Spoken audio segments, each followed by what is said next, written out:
اعوذ باللہ من الشیطان الرجیم بسم اللہ الرحمن الرحیم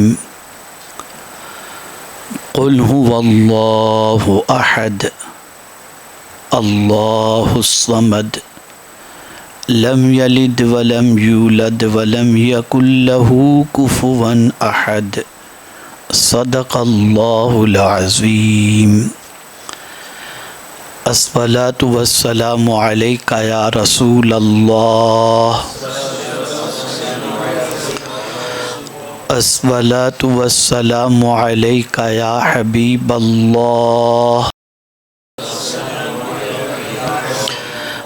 الصلاۃ والسلام علیک یا نبی اللہ، الصلاۃ والسلام علیک یا نور اللہ، وعلی آلک واصحابک یا حبیب اللہ، صلی اللہ تعالی علیہ وسلم۔ میرے پیارے آقا صلی اللہ تعالی علیہ وسلم کے پیارے دیوانوں، ہم اور آپ اس وقت روحانی نشست کی دوسری مجلس میں حاضر ہیں۔ پہلی مجلس کے اندر آپ سماعت فرما چکے تھے کہ روحانی بیماریاں اور اس کا علاج کیا ہے، اور مجھے یقین ہے کہ جو کچھ آپ نے سماعت فرمایا تھا اس کے اعتبار سے اپنے وجود سے ان بیماریوں کو نکالنے کی آپ نے کوشش کی ہوگی جو روحانی کہلاتی ہیں، اور بتائے گئے علاج پر عمل کرنے کی جد و جہد آپ نے فرمائی ہوگی۔ میں نے ایک بات خاص طور پر اس میں بتائی تھی کہ ایک ہے روح اور ایک ہے جسم۔ ہم جسم کے آرام کا خیال تو کرتے ہیں، روح کے آرام کا خیال نہیں کرتے، اور یہ بات اچھی طریقے سے ذہن میں رکھیں کہ نرم گدوں سے، ایئر کنڈیشن سے، عالی شان محلوں سے، ان ساری چیزوں سے جسم کو آرام تو ملتا ہے لیکن روح کو سکون نہیں ملتا۔ روح کے سکون کا ذریعہ ہے اللہ رب العزت جل جلالہ کا ذکر اور اس کے پیارے محبوب صلی اللہ تعالی علیہ وسلم سے محبت، اور اللہ رب العزت اور اس کے پیارے حبیب صلی اللہ علیہ وسلم کے فرمان پر عمل کرنا۔ اب آج کا موضوع ہے قرب الہی کی ابتدا اور انتہا۔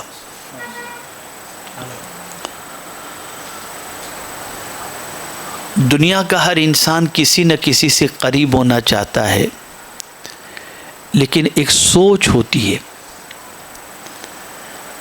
کہ کس سے قریب ہوا جائے۔ تو آج جو سچویشن لوگوں کی ہے وہ یہ ہے کہ انسان اس سے قریب ہونا پسند کرتا ہے جس کے پاس علم ہو، عزت ہو، دولت ہو، اقتدار ہو، شہرت ہو، اور اس سے قریب ہونے کے بعد وہ اپنے اس تعلق کو لوگوں کے سامنے پیش کرتا ہے، میرے تو ان سے بڑے قریبی تعلقات ہیں، اور پھر اس تعلق کو یوز بھی کرتا ہے اور مس یوز بھی کرتا ہے۔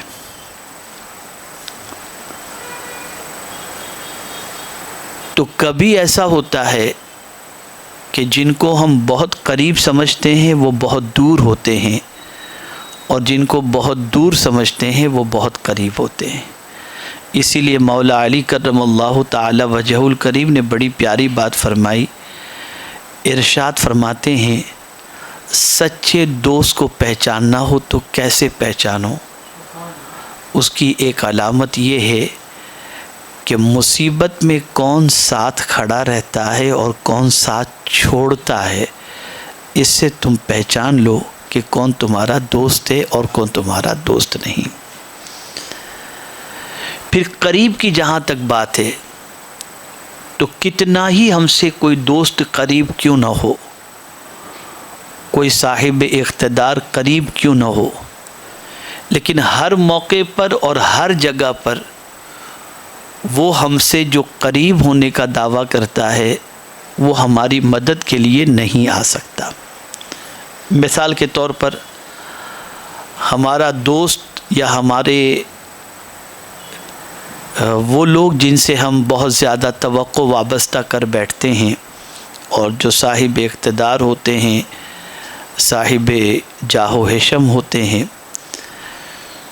تو ایسا ہوتا ہے کہ ہم کبھی کسی جگہ کے اوپر پھنس گئے، مثال کے طور پر جنگل میں، اور ہمارے موبائل کی پوزیشن ایسی ہے کہ نیٹ ورک میں بھی نہیں ہے، تو وہاں اگر ہم کو مدد کی ضرورت پڑے گی تو شہر میں رہنے والا جنگل میں مدد کرنے کے لیے نہیں پہنچ سکتا، چاہے وہ کتنا ہی طاقتور کیوں نہ ہو، اس کی مدد ہمارے پاس وہاں نہیں پہنچ سکے گی،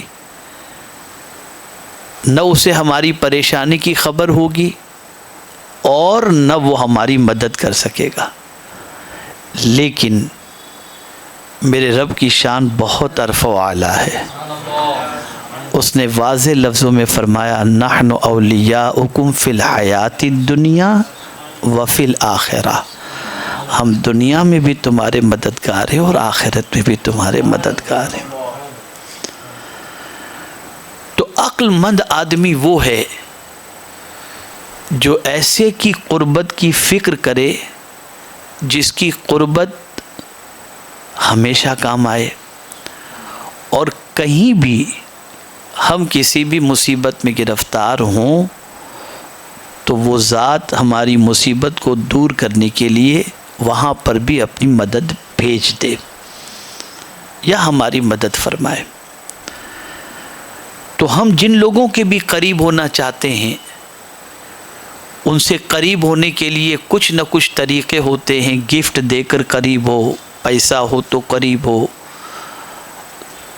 علم ہو تو قریب ہو سکتے ہیں، شہرت ہو تو قریب ہو سکتے ہیں، یہ ساری چیزیں ہیں جس میں خاص طور پر مادیت کا دخل زیادہ ہے،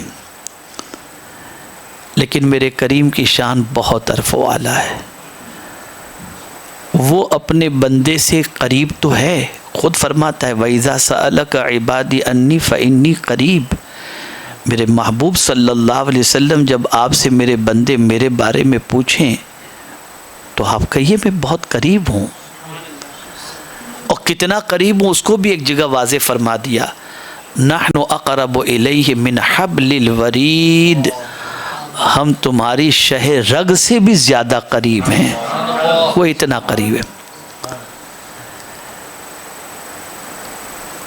اب یہ بتانے کی کیا وجہ؟ دو وجہ ہیں کہ جب تمہارا نفس تمہیں ورغلائے اور تم گناہ کرنا چاہو تو تمہارا وجدان تم سے کہے تم مولا سے چھپ کر کہاں گناہ کرو گے، وہ تو شہ رگ سے زیادہ قریب ہے، تو تمہارے قدم رک جائیں گے، تم ڈرو گے، اور اسی طریقے سے ایک امید تمہیں بندھائی جا رہی ہے کہ میرے بندے تو فکر کیوں کرتا ہے، تو کہیں بھی مجھے پکارے گا، مجھے دور نہیں پائے گا، اپنے سے قریب پائے گا، میں بہت قریب ہوں۔ اب اتنا قریب جب ہمارا پروردگار جل جلالہ ہے اور اس نے یہ وضاحت فرما دی ہے، تو پھر ہمارے اندر وہ احساس کیوں نہیں ہے کہ ہمارا مولا ہم سے قریب ہے؟ ہم گھبراتے کیوں ہیں، ڈرتے کیوں ہیں؟ تو اب معاملہ یہ ہے، بہت ساری چیزیں ہم سے قریب تو ہیں لیکن ہم محسوس نہیں کر سکتے۔ احساس کب پیدا ہوگا؟ قربت کا احساس کب پیدا ہوگا؟ بس اسی کو آج سمجھنا ہے، اور اگر یہ بات اچھی طرح سمجھ میں آ گئی تو میں یقین کے ساتھ کہتا ہوں کہ انشاءاللہ العظیم ایسی رب کی محبت کا چراغ سینے میں روشن ہوگا کہ پھر یہ محبت ہماری زندگی میں ایسی رچ بس جائے گی کہ کیفیت یہ بن جائے گی کہ جئیں گے تو مولا کے لیے، مریں گے تو مولا کے لیے، یہ کیفیت۔ اب اگر میں اپنے اعتبار سے کوئی بات آپ کو بتاؤں کہ قرب الہی کی ابتدا کیا ہے اور انتہا کیا، تو میں سمجھتا ہوں کہ مجھ جیسا شخص جو اس راہ کے اندر ابھی قدم بھی نہیں رکھ پایا ہے، صحیح معنوں میں اس میں رہنمائی نہیں کر سکتا، لیکن اگر غوث پاک فرمائے تو پھر تو یقیناً تسلیم کرنا پڑے گا کہ جس غوث پاک رضی اللہ تعالیٰ عنہ کی شان یہ ہو کہ وہ فرماتے ہو مریدی لا تخف اللہ ربی، میرے مرید خوف زدہ نہ ہو، اللہ میرا رب ہے، یہ کانفیڈنس ان کے اندر جو تھا وہ قرب الہی کو پانے کی وجہ سے تھا، اللہ سے قریب ہونے کی وجہ سے تھا۔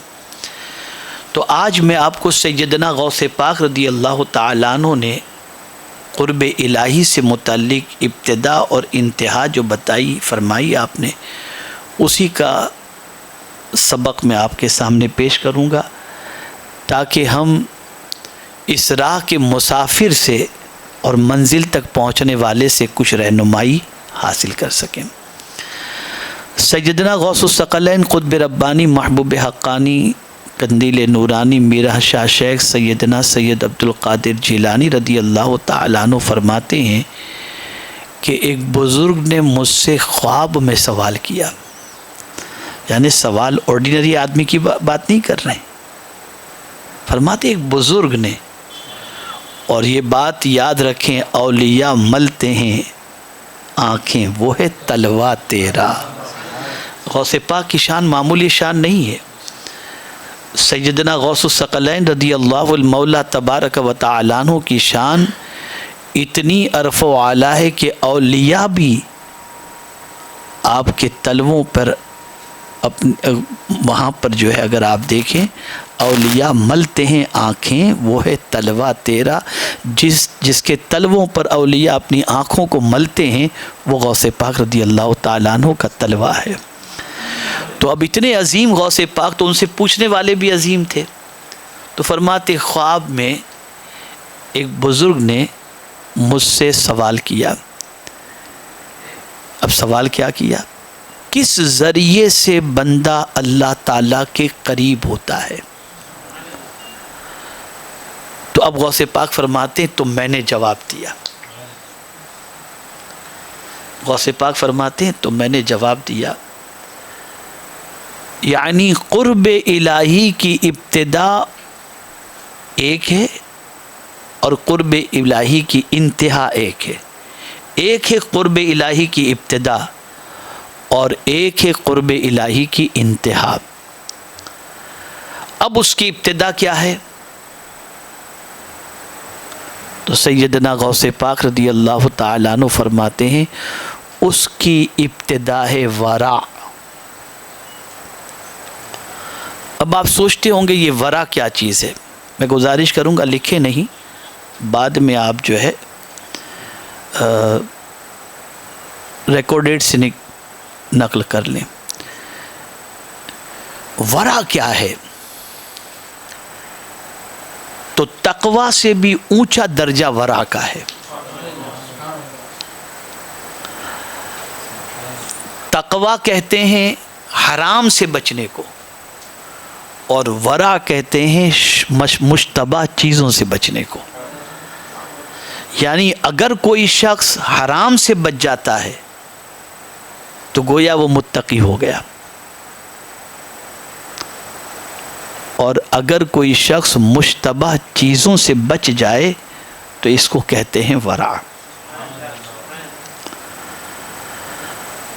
اب غوث پاک رضی اللہ المولا تبارک و تعالی عنہ فرماتے ہیں کہ قرب الہی کی ایک ابتدا ہے اور وہ ہے ورع، یعنی جسے اللہ سے قریب ہونا ہے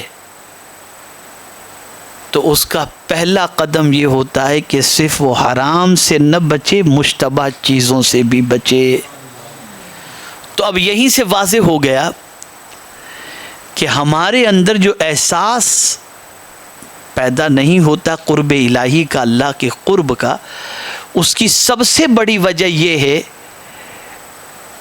کہ مشتبہ چیزوں کے بارے میں ہم کبھی غور ہی نہیں کرتے، تو حرام سے بچنے کا تو معاملہ جو ہے اس سے زیادہ، کہیں بھی کچھ کھا لیا، کہیں بھی کچھ پی لیا، جیسے تیسے بس زندگی گزر رہی ہے، کسی چیز کے بارے میں غور نہیں کرتے۔ اب مشتبہ چیزوں سے بچنا، اسے ورع کہتے ہیں۔ اب اسے سماعت فرمائیں کہ اللہ والوں کو کیوں اللہ کا قرب اتنا نصیب ہوتا کہ وہ جو کہہ دیتے وہ بات ہو جایا کرتی تھی، کیا وجہ تھی اس کی؟ تو یہاں میں حضرت رابعہ عدویہ رضی اللہ تعالی عنہ کا ایک واقعہ آپ کی سماعتوں کے حوالے کروں۔ آپ نے ایک لباس زیب تن کیا، اس لباس کی پوزیشن یہ تھی کہ پہلے وہ پھٹا ہوا تھا، اسے آپ نے سلا اور سلنے کے بعد آپ اس پیرہن کو جب پہن کر کے نماز پڑھتی ہیں تو آپ کو نماز میں لذت نہیں ملتی۔ ہم میں سے کتنے لوگ ایسے ہیں جو نماز میں لذت حاصل کرتے ہیں؟ تو ہم میں کے زیادہ تر لوگوں کا حال یہ ہے کہ ایک فرض کی ادائیگی کے تصور کے علاوہ لذت کا تصور تو کہیں دور تک نظر نہیں آتا۔ نماز پڑھتے لیکن لذت نہیں ملتی۔ اور اللہ والوں کو نماز میں لذت ملا کرتی تھی، وہ لذت حاصل کرتے تھے نماز سے۔ یہ بھی ایک تفصیل طلب موضوع ہے، پھر کبھی انشاءاللہ العظیم اس پر گفتگو کریں گے۔ تو رابعہ عدویہ رضی اللہ تعالی عنہ کہتی ہیں کہ میں نے وہ لباس جس کو سلا تھا، سلنے کے بعد جب پہن کر نماز میں نے پڑھی تو مجھے نماز میں وہ لذت نہیں ملی جو ہمیشہ ملا کرتی تھی۔ تو فرماتی ہے کہ میں تشویش میں گرفتار ہوئی کہ یا اللہ ماجرا کیا ہے، کیا ہو گیا؟ کیا میرا وضو صحیح نہیں تھا؟ کیا میں نے شرائط صلاۃ کا خیال نہیں کیا؟ میں نے ارکان صلاۃ اور فرائض صلاۃ کا خیال نہیں کیا؟ کیا وجہ ہے کہ مجھے لذت نہیں ملتی؟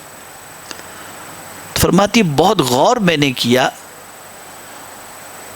تو ایسی کوئی چیز تو مجھے سمجھ میں نہیں آئی۔ پھر میں نے سوچا چلو پیرہن چینج کر لوں، تو آپ نے اپنا کرتا چینج کیا، دوسرا کرتا پہنا اور پھر نماز آپ نے پڑھی، تو اب نماز میں لذت آنے لگی، اب نماز میں لذت آنے لگی۔ تو کہتی ہیں کہ میں نے پھر غور کیا کہ اس قمیص کے اندر کیا خرابی تھی، تو فرماتی ہیں مجھے خیال آ گیا، اور وہ یہ کہ وہ قمیص جو میرا پھٹا تھا، جو پیرہن پھٹا تھا، تو میں چاندنی رات میں چاند کی روشنی پر میں نے اپنے قمیص کو سلنے کی کوشش کی تھی، اور اسی وقت بادشاہ کی سواری وہاں سے گزری، اور میرے گھر کے قریب سے بادشاہ کی سواری گزری تو اس کے خدام مشعل لے ہوئے آگے آگے چل رہے تھے، جس کی بہت زیادہ روشنی میرے گھر کی چھت پر آئی۔ تو میں نے یہ سوچا کہ اس روشنی کا فائدہ اٹھا کر جلدی جلدی میں سل لوں، تو اس روشنی سے فائدہ اٹھا کر جو قمیص سل لیا تو اللہ نے نماز کی لذت مجھ سے چھین لی، اس لیے کہ میں نے اس کی اجازت کے بغیر اس سے فائدہ اٹھایا تھا۔ یہ ہے مشتبہ چیزوں سے بچنا۔ اسی طریقے سے حضرت حسن بصری رضی اللہ تعالی عنہ نے حضرت رابعہ عدویہ رضی اللہ تعالی عنہ کی دعوت کی، آپ گئے، دسترخوان پر جو گوشت پڑا ہوا تھا اسے دیکھا تو فرمایا بہن بھائی حسن، یہ گوشت اس لائق نہیں کہ رابعہ کھا سکے۔ یہ حضرت رابعہ کہہ رہے گوشت کو دیکھ کر۔ تو حضرت حسن بصری رضی اللہ تعالیٰ عنہ کو حیرت ہوئی، ارشاد فرمایا کیا تمہیں حسن کے گھر پہ بھی شک لگتا ہے کہ کوئی ڈاؤٹ فل غذا یہاں پر ہوگی، کوئی مشتبہ غذا ہوگی؟ کہا بھائی تحقیق کر لو، تحقیق کر لو۔ تو اب حضرت حسن بصری رضی اللہ المولا تبارک و تعالیٰ عنہ فرماتے ہیں میں نے خادم کو بلایا، اس سے میں نے پوچھا کہ بھئی شریعت کے مطابق ذبح کیا گیا یہ جانور؟ کہا ہاں بالکل۔ پھر ارشاد فرمایا جانور کہاں سے خریدا؟ کہا فلاں قصاب کے پاس سے۔ بولے چلو، گئے قصاب کے پاس اور اس سے پوچھا یہ جانور تیرا ہی تھا؟ کہا ہاں۔ تو پھر آپ نے پوچھا کہ یہ جانور تم نے کہاں سے خریدا تھا، کس سے خریدا تھا؟ تو اس نے بتایا کسی اور کا نام کہ میں نے وہاں سے خریدا تھا، اس شخص سے خریدا تھا۔ پھر حضرت حسن بصری رضی اللہ تعالیٰ عنہ وہاں پہنچے، اس سے پوچھا کہ تم نے قصاب کو جو ہے جانور بیچا تھا؟ کہا ہاں۔ کہا کیا بات ہے؟ کہا جو جانور کا گوشت، جس جانور کو تم نے ان کو بیچا تھا اس کا گوشت میں نے رابعہ کے سامنے رکھا تو اس نے کھانے سے ہاتھ روک لیا، تو میں یہ جاننے کے لیے نکلا ہوں کہ غلطی کہاں ہوئی ہے کہ اس جانور کے گوشت کے لیے رابعہ نے ہاتھ روک لیا۔ اب وہ شخص کہتا ہے کہ رابعہ نے ہاتھ روکا ہے تو صحیح روکا ہے، صحیح روکا ہے۔ کہا کیا غلطی تھی اس جانور کی؟ کہا میں جانور کا مالک تو ہوں، مالک تو تھا جو جانور میں نے بیچا۔ ایک مرتبہ وہ جانور میرے کھیت میں چرتے چرتے بازو کے کھیت میں سے کچھ گھاس اس نے کھا لی تھی، کچھ گھاس اس نے کھا لی تھی۔ بس حضرت حسن بصری کی آنکھوں سے آنسو نکل پڑے، لوٹے اور لوٹ کر کے پھر آپ نے حضرت رابعہ سے فرمایا بہن تم نے بالکل سچ کہا کہ یہ گوشت تمہارے لائق نہیں، یہ ہے مشتبہ چیزوں سے بچنا۔ جب یہ کیفیت پیدا ہوتی ہے تو پھر حال یہ بن جاتا ہے کہ حضرت حسن بصری رضی اللہ تعالیٰ عنہ سے کسی نے پوچھا کہ آپ کی عمر کتنی ہے، یا غالباً بایزید بستامی علیہ الرحمہ سے، تو فرماتے ہیں 5 سال، جبکہ عمر تھی 75 سال، لیکن فرماتے 5 سال۔ اب پوچھنے والے بھی اولیاء تھے نا، تو جواب پر وہ یہ نہیں کہتے تھے آپ کیوں جھوٹ بول رہے ہو، یہ نہیں، وہ جانتے تھے کہ یہ جواب پر بھی کوئی حکمت ہوگی۔ تو پوچھا گیا کہ حضرت یہ بتائیے کہ آپ 5 سال فرما رہے ہیں، سفید ریش ہو چکی ہے، تو آپ کے یہ 5 سال فرمانے میں حکمت کیا ہے؟ اب جواب سنیے۔ ارشاد فرماتے ہیں کہ 70 سال سے میں خدا کو تلاش کرنے نکلا تھا، ہر جگہ خود کو پایا، اور اب 5 سال سے حالت یہ کہ خود کو تلاش کرتا ہوں، ہر جگہ خدا کو پاتا ہوں۔ تو اسی وجہ سے میں اس 5 سال کو سب سے اہم سمجھتا ہوں، یہی میری عمر ہے۔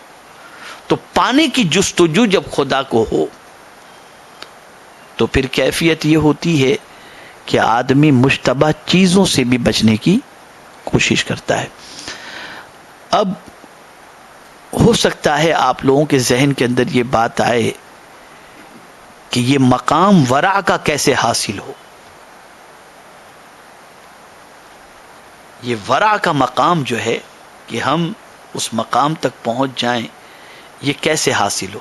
تو قربان جائیے میرے غوث پاک رضی اللہ تعالیٰ عنہ کی عظمت پر کہ انہوں نے اس کو بھی تشنا نہیں رکھا، اس کو بھی کھول دیا انہوں نے۔ اب سیدنا غوث پاک رضی اللہ المولا تبارک و تعالی عنہ ورع کے حوالے سے سب سے پہلے تو یہ بتاتے ہیں کہ ورع کی 2 قسمیں ہیں، ورع کی 2 قسمیں ہیں، ورع ظاہری، ورع باطنی۔ ظاہری ورع تو یہ ہے کہ امر الہی کے سوا کوئی کام اور کوئی بات نہ کرے، یعنی جس چیز کا حکم رب نے دیا ہے اسی حکم پر عمل کرے اور اسی کے احکام کی بات کرے، یعنی امر بالمعروف اور نہی عن المنکر کرے۔ باطنی ورع کیا ہے؟ تو فرماتے ہیں قلب کے اوپر سوائے پروردگار کے کسی دوسرے کا خیال بھی نہ گزرے، یہ باطنی ورع ہے۔ اب میرے پیارے آقا صلی اللہ تعالی علیہ وسلم کے پیارے دیوانوں، اب مقام یہ حصول ورع یہ کیسے ممکن ہے؟ اگر کوئی یہ مقام حاصل کرنا چاہے اور یہ چاہے کہ ورع اسے حاصل ہو جائے تو اس کے لیے اسے کیا کرنا چاہیے؟ تو سیدنا غوث پاک رضی اللہ تعالیٰ عنہ فرماتے ہیں اس وقت تک ورع کامل نہیں ہو سکتا جب تک اپنے لیے ان 10 صفات جلیلہ کی پابندی لازم نہ کر لے۔ جب بندہ 10 صفات جلیلہ کی پابندی کا عزم کر لیتا ہے اور اس پر عمل کرنے کے لیے جد و جہد شروع کر دیتا ہے تو سیدنا غوث پاک رضی اللہ تعالیٰ عنہ فرماتے ہیں اسے ورع حاصل ہو جاتا ہے۔ اب وہ 10 چیزیں کیا ہیں؟ یہ میں قرب الہی کی ابتدا کی بات کر رہا ہوں، انتہا کی نہیں، اس لیے کہ آپ کہیں سفر شروع کریں گے تو آپ کے سفر کی ایک ابتدا ہوگی اور ایک سفر کی انتہا ہوگی۔ تو آپ اگر اللہ سے قریب ہونے کے سفر کی ابتدا کرنا چاہتے ہیں، سٹارٹ لینا چاہتے ہیں، تو آپ کا پہلا قدم کیا ہونا چاہیے؟ اسے غوث پاک رضی اللہ تعالیٰ عنہ نے فرمایا۔ تو غوث پاک رضی اللہ تعالیٰ عنہ فرماتے ہیں پہلا جو قدم اس راہ کے اندر ہوگا وہ یہ ہے کہ زبان کو قابو میں رکھنا۔ حصول ورع کے لیے پہلی چیز ہے زبان کو قابو میں رکھنا۔ اب آپ زبان کے حوالے سے بہت کچھ سن چکے ہیں، بہت ساری تقاریر سن چکے ہیں، اس لیے میں اس پر تفصیلی گفتگو نہیں کرتا۔ اس کی اہمیت کو میرے آقا صلی اللہ علیہ وسلم کے ایک ارشاد سے سمجھا دوں کہ رسول گرامی وقار صلی اللہ علیہ وسلم نے ارشاد فرمایا جس نے اپنی زبان اور شرمگاہ کی حفاظت کا ذمہ لیا میں اس کی شفاعت کی ذمہ داری لیتا ہوں۔ اس سے آپ اندازہ لگا سکتے ہیں کہ زبان کتنی اہم ہے اور اس کو قابو میں رکھنا۔ قابو میں رکھنے سے مراد یہ ہے کہ یہ بہت بڑبڑانے کی کوشش کرتی ہے، کنٹرول کرو اس کو۔ قابو میں رکھنے سے یہی کہ جانور کو قابو میں رکھو، اولاد کو قابو میں رکھو، شاگرد کو قابو میں رکھو، اسی طریقے سے زبان کو بھی قابو میں رکھو۔ یہ غوث پاک فرماتے یعنی اس کو بے لگام مت چھوڑ دو، اس کو قابو میں رکھو۔ سیدنا غوث پاک رضی اللہ تعالی عنہ دوسری صفت کا ذکر فرماتے ہیں کہ غیبت سے احتراز کرنا، غیبت سے پرہیز کرنا۔ اللہ تعالیٰ کا فرمان ہے وَلَا يَغْتَبْ بَعْضُكُمْ بَعْضًا، کوئی تم میں سے ایک دوسرے کی غیبت نہ کرے۔ اب یہاں میں غیبت کے حوالے سے بتاؤں، امام اعظم ابو حنیفہ رحمۃ اللہ تعالی علیہ فرماتے ہیں مجھے میرے رب کی ذات سے امید ہے کہ میرا مولا مجھے بخش دے گا۔ فرماتے میرا مولا مجھے بخش دے گا۔ پوچھنے والے نے پوچھا کہ فقہ کی تدوین کی وجہ سے یا عبادت و ریاضت کی وجہ سے یا علمی خدمات کی وجہ سے، کس چیز کی وجہ سے آپ فرما رہے ہیں کہ میرے رب سے مجھے امید ہے کہ میرا مولا مجھے بخش دے گا؟ تو اب قربان جائیے امام اعظم ابو حنیفہ رحمۃ اللہ تعالی علیہ فرماتے ہیں کہ نہ تدوین کی وجہ سے فقہ کی، نہ عبادت و ریاضت کی وجہ سے میں یہ کہہ رہا ہوں کہ میرا مولا مجھے بخش دے گا، بلکہ میں اللہ کی ذات سے اس وجہ سے امید رکھتا ہوں کہ وہ میری بخشش فرما دے گا کہ میں نے زندگی میں کسی کی غیبت نہیں کی، میں نے زندگی میں کسی کی غیبت نہیں کی، تو مجھے امید ہے کہ میرا مولا مجھے بخش دے گا۔ یہ وہ کہہ رہے ہیں جو امام اعظم ہیں۔ غیبت بہت خطرناک چیز ہے، بلکہ زنا سے بھی بدترین چیز غیبت ہے۔ سرکار صلی اللہ علیہ وسلم فرماتے ہیں الغیبت اشد من الزنا، اس لیے غیبت سے پرہیز کرنا چاہیے۔ اس پر بھی آپ نے کئی تقاریر سنی ہیں اور جانتے ہیں۔ اب تیسری صفت کا ذکر فرماتے ہیں، پھر ایک مرتبہ ریمائنڈ کرا دوں یہ قرب الہی کی ابتدا کا تذکرہ کرنا ہو.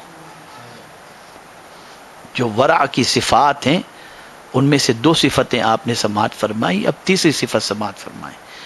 کسی بھی آدمی کو اپنے سے حقیر نہ جانے. اللہ تعالیٰ فرماتا ہے لا یسخر قوم من قوم عسى ان يكونوا خيرا منهم ولا نساء من نساء عسى ان يكن خيرا منهن. ایک قوم دوسری قوم کی ہنسی نہ اڑائے کہ شاید وہ اس سے بہتر ہو. یعنی کسی کو حقیر نہ سمجھیں. غالباً حضرت حسن بصری رحمت اللہ تعالی علیہ یا بایزید بستامی علیہ رحمہ دریائے دجلہ کے کنارے سے گزر رہے تھے. ایک نوجوان کو دیکھا ایک خاتون کے ساتھ وہ بیٹھا ہوا ہے اور قریب میں ایک بوتل پڑی ہوئی ہے. تو آپ کے دل میں خیال پیدا ہوا کہ میں تو اس سے کم از کم بہتر ہوں. یہ خیال آیا. اتنے میں سامنے دریا کے اندر طغیانی آئی اور ایک چھوٹی سی کشتی تھی جس میں 6 لوگ سوار تھے. اب وہ کشتی ہچکولے کھانے لگی. تو وہ بندہ جو عورت کے ساتھ بیٹھا تھا اس نے دریا میں چھلانگ لگا دی اور 6 کے 6 لوگوں کو بچا کر لے کر کے آ گیا. تو حضرت حسن بصری رضی اللہ تعالیٰ عنہ نے جب دیکھا کہ یہ چھلانگ لگا کر دریا میں چلا گیا ہے تو منظر دیکھ رہے تھے کہ کر کیا رہا ہے یہ. لیکن جب 6 لوگوں کو بچا کر آیا تو حضرت حسن بصری وہاں پر کھڑے ہوئے تھے. اس نے سلام کیا اور عرض کیا حسن ایک کو تو بچا لیتے. کیا کہا اس نے؟ ایک کو تو بچا لیتے. اور پھر اس کے بعد اس نے حضرت حسن بصری سے عرض کیا یہ میری ماں ہے جو میرے قریب بیٹھی ہوئی ہے اور یہ بوتل پانی کی ہے. حضرت حسن بصری نے اپنے سر کو پکڑ لیا اور اسی وقت سے یہ ارادہ کیا کہ آج سے میں کسی سے خود کو بہتر نہیں سمجھوں گا اور کسی کو حقیر نہیں سمجھوں گا. کسی کو حقیر نہیں، پتہ نہیں کون کیا ہو. فرماتے پھر میں جانے لگا تو ایک صاحب اپنے کتے کو لے کر کے جا رہے تھے. تو انہوں نے مجھ سے کہا حسن ذرا یہ تو بتاؤ میرا کتا اچھا ہے یا تم اچھے ہو؟ امتحان فوراً شروع، نیت کر لی تھی نا. تو پھر خیال آیا کہ اب قدرت نے امتحان لینا شروع کیا، ذرا دیکھوں نیت میں بندہ کتنا پکا ہے. تو امتحان فوراً شروع ہو گیا. پوچھنے والے نے پوچھا حسن یہ بتاؤ میرا کتا بہتر ہے یا تم بہتر ہو؟ تو اب جواب سنیے. حضرت حسن بصری علیہ رحمہ فرماتے ہیں اگر میرا ایمان پر خاتمہ ہوا تو میں بہتر ہوں ورنہ تیرا کتا بہتر ہے. یہ ہے کسی کو حقیر نہ سمجھو. تو یہ تیسری صفت سیدنا غوث الثقلین رضی اللہ المولا تبارک و تعالی عنہ نے فرمائی.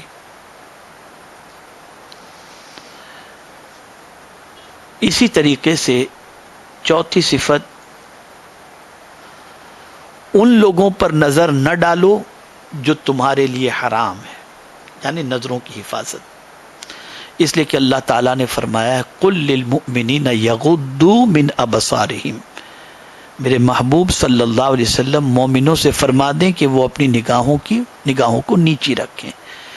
تو چوتھی صفت یہ ہے کہ نگاہوں کی حفاظت کرو. حرام چیزوں کی طرف اپنی نگاہ کو نہ اٹھاؤ نہ دیکھو. بلکہ نگاہ کے حوالے سے تو بڑی پیاری بات موجود ہے کہ اگر کسی غیر محرم کی طرف یا حرام کردہ چیز کی طرف نظر اٹھنے جا رہی ہے اور تم نے اپنی نظر پھیر لی، اللہ تمہارے دل میں نور پیدا کر دے گا.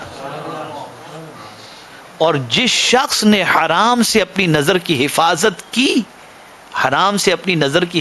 کی ان آنکھوں کو اللہ تعالیٰ جہنم کی آگ میں نہیں جلائے گا. تو چوتھی چیز یہ ہے کہ نظر کی حفاظت کریں. پانچویں صفت سچائی کو اختیار کریں.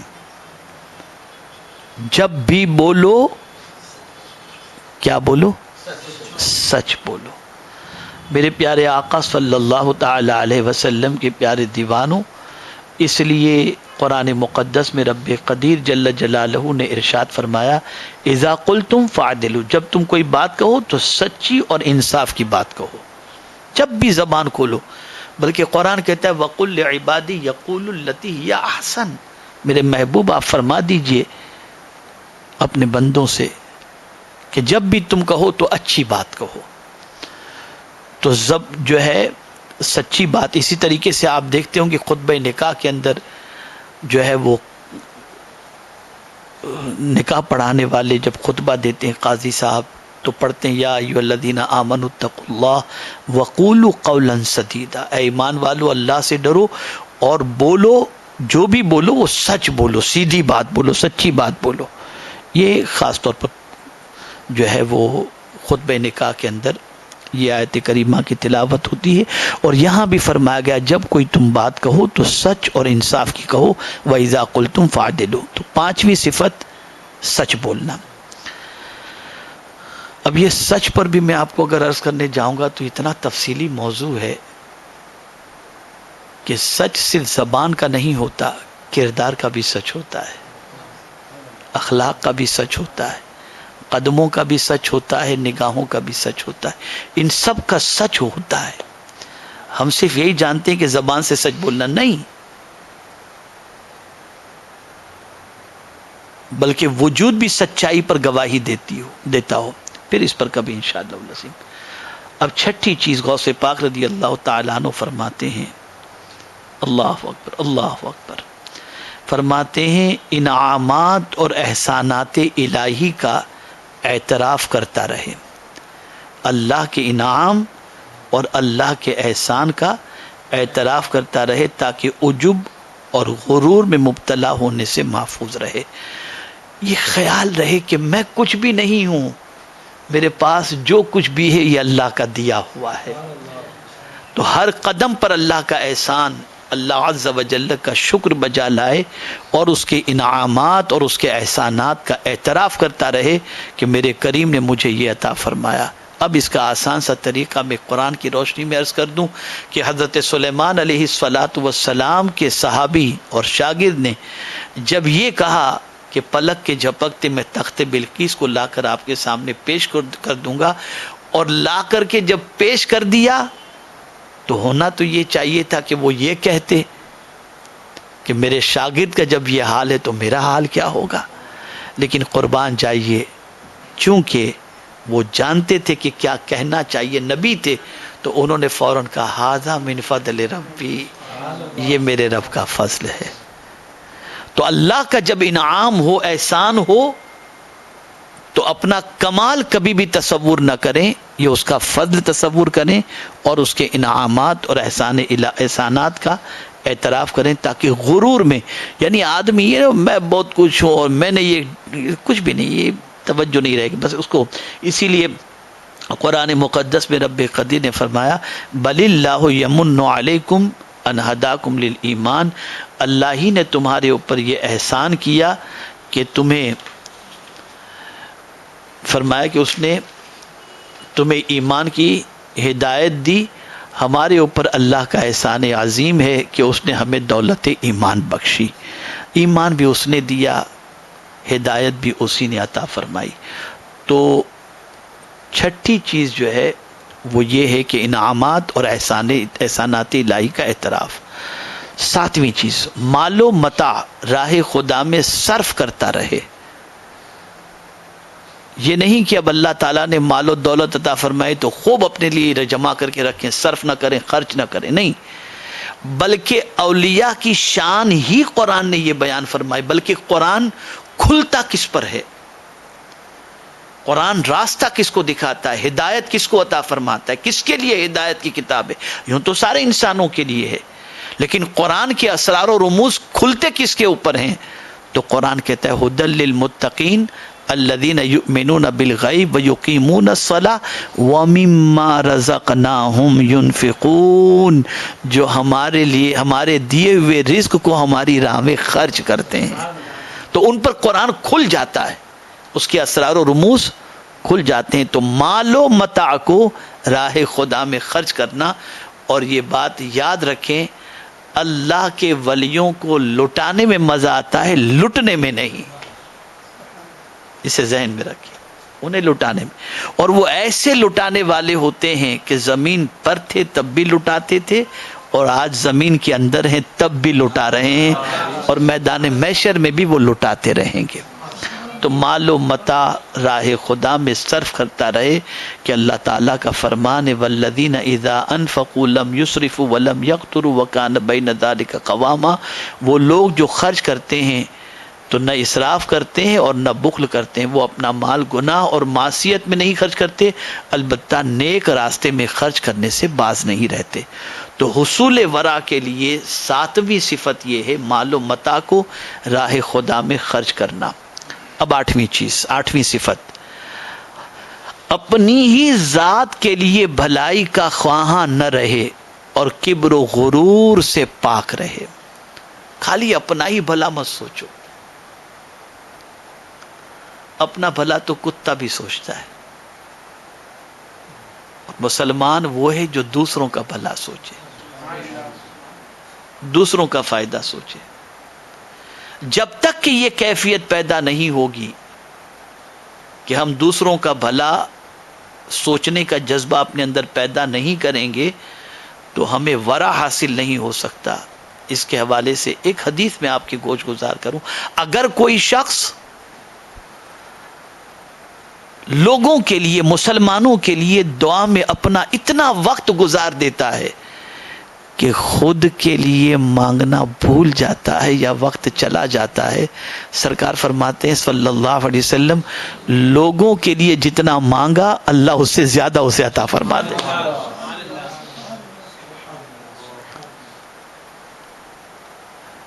اور ایک مقام پر پیغمبر رحمت صلی اللہ علیہ وسلم ارشاد فرماتے ہیں اگر کوئی شخص کسی مسلمان کے لیے اس کے پیٹھ پیچھے دعا کرے تو میرے آقا صلی اللہ علیہ وسلم فرماتے ہیں اس دعا کا وہی مقام ہے جو حاجی احرام کی حالت میں میدان عرفات میں دعا کرتا ہے، یہ دعا کا مقام۔ بلکہ کسی مومن کے سلسلے میں برائی سوچو بھی نہیں، کرنا تو بہت دور کی بات ہے۔ ہر مومن کے لیے خیر خواہی کا جذبہ اپنے اندر پیدا کرو۔ میرے پیارے آقا صلی اللہ تعالی علیہ وسلم کے پیارے دیوانوں اور غوث پاک رضی اللہ تعالیٰ عنہ فرماتے کبر و غرور سے پاک رہے۔ اللہ تعالیٰ کا فرمان ہے تلک الدار الآخرۃ نجعلها للذین لا یریدون علوا فی الارض ولا فسادا، جنت میں انہی لوگوں کو جگہ دوں گا، یہ اللہ فرما رہا ہے، جنت میں انہی لوگوں کو جگہ دوں گا جو دنیا میں اپنی برتری کے خواہاں نہیں ہوتے اور فساد کرنے والے کام نہیں کرتے، یعنی دنیا میں نہیں سوچتے میں ہی بہت بڑھ جاؤں اور میرا ہی نام ہو جائے۔ تو جنت میں اللہ کس کو جگہ دے گا؟ جو اپنی برتری کی فکر نہیں کرتا، اپنی بڑائی کی فکر نہیں کرتا، اپنی ناموری کی فکر نہیں کرتا، اللہ جنت میں اس کو مقام عطا فرمائے گا اور اللہ کا وعدہ سچ ہے۔ 9ویں صفت کے بارے میں سیدنا غوث پاک رضی اللہ تعالی عنہ ارشاد فرماتے ہیں 5 وقتہ نماز کی پابندی کرنا۔ آپ جانتے ہیں کہ نماز کتنی اہم ہے اور نماز کی پابندی کتنی اہم ہے۔ انشاءاللہ العظیم نماز کے حوالے سے پھر کبھی انشاءاللہ تفصیلی گفتگو ہوگی۔ ایک ہے نماز پڑھنا اور ایک ہے نماز قائم کرنا، دونوں میں بڑا فرق ہے۔ قرآن میں کہیں یہ نہیں آیا کہ نماز پڑھو، قرآن میں ہر جگہ آیا نماز قائم کرو۔ اب قائم کرنا کس کو کہتے ہیں اور پڑھنا کسے کہتے ہیں، اس پر پھر کبھی انشاءاللہ العظیم گفتگو ہوگی۔ تو نماز کی پابندی کرنا کہ نماز ایک وقت کی بھی قضا نہ ہونی چاہیے۔ اب آخری صفت 10ویں صفت غوث پاک رضی اللہ تعالیٰ عنہ فرماتے ہیں سنت نبوی اور اجماع مسلمین کا احترام کرے۔ اللہ تعالیٰ کا فرمان ہے وَأَنَّ هَذَا صِرَاطِي مُسْتَقِيمًا فَاتَّبِعُوهُ، بے شک یہ میری سیدھی راہ ہے تم اس کی پیروی کرتے رہو۔ یعنی حضور صلی اللہ علیہ وسلم کی سنتوں کی پیروی اور بتائے ہوئے راستے پر عمل کرنا یہ ضروری ہے۔ تو آج کی نشست کے اندر آپ نے یہ سمجھ لیا کہ قرب الہی کی ابتدا کے لیے ورع کا حاصل کرنا ضروری ہے اور حصول ورع کے لیے 10 صفات ضروری ہیں۔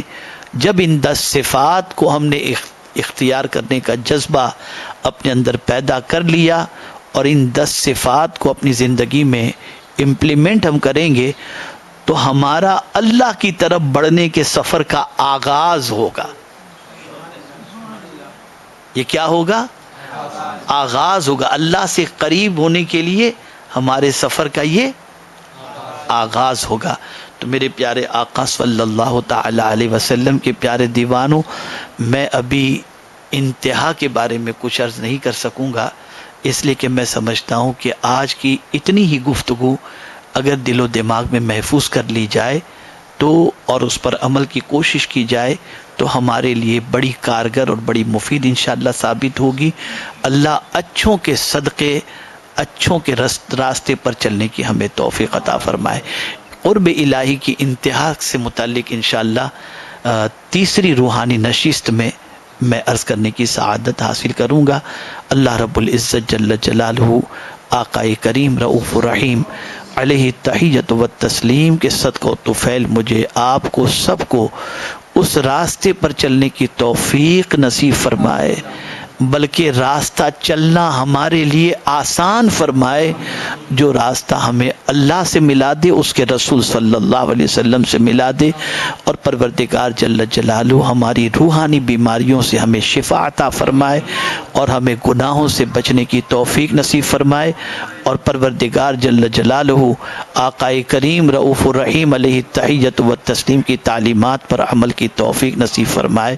وما علینا الا البلاغ المبین. وصلی اللہ تعالی علی خیر خلقہ ونور عرشہ سیدنا و مولانا محمد و آلہ و اصحابہ اجمعین برحمتک یا ارحم الراحمین.